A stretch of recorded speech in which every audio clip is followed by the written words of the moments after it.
on va parler médecine esthétique pour lisser les rides. Certaines et certains succombent à la tentation du Botox. Alors c'est vrai que ça se banalise de plus en plus, mais attention, c'est pas un geste anodin. Alors, petite précision, un Botox, c'est une marque. Le nom scientifique de cette substance, c'est toxine botulique, et c'est fabriqué à partir d'une protéine purifiée. Et c'est vrai que les injections à visée esthétique connaissent un succès fulgurant ces dernières années. Retenez bien, rien que dans notre pays, en un an, c'est 1200 injections. Alors, il s'agit... 1 200 000. 1 200 000. Je vous ai dit quoi? 1200. Oui. Il s'agit majoritairement de toxines botuliques. Et dans ce domaine, c'est vrai que c'est l'acte le plus pratiqué au monde. La toxine botulique. Alors, le principe, vous le connaissez peut-être, on injecte dans certains muscles cette toxine, ça va court-circuiter la communication entre les nerfs et les muscles vont se détendre et donc les rides d'expression vont s'estomper. Et est-ce que d'abord les produits sont vraiment sûrs? Oui, premièrement, on sait que c'est un produit qu'on connaît bien, ça fait 50 ans.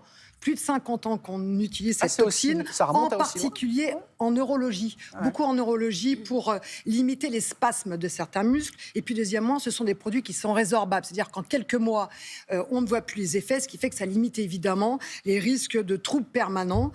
Bref, selon les spécialistes, c'est vrai, on estime que ces injections sont les plus sûres contre les rides, mais attention, l'actualité sur le sujet appelle à la plus grande prudence, en particulier chez certains patients atteints de maladies chroniques. Et ça, on ne le savait pas avant.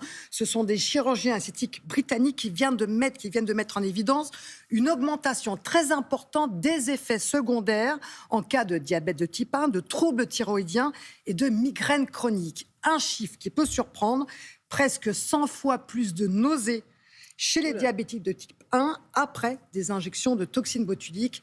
Et la cause principale, vous savez ce que c'est? Ce sont des techniques d'injection qui ne sont pas maîtrisées et des doses qui ne sont pas bien évaluées. Alors comment on limite les effets secondaires et comment on optimise les résultats, Christelle?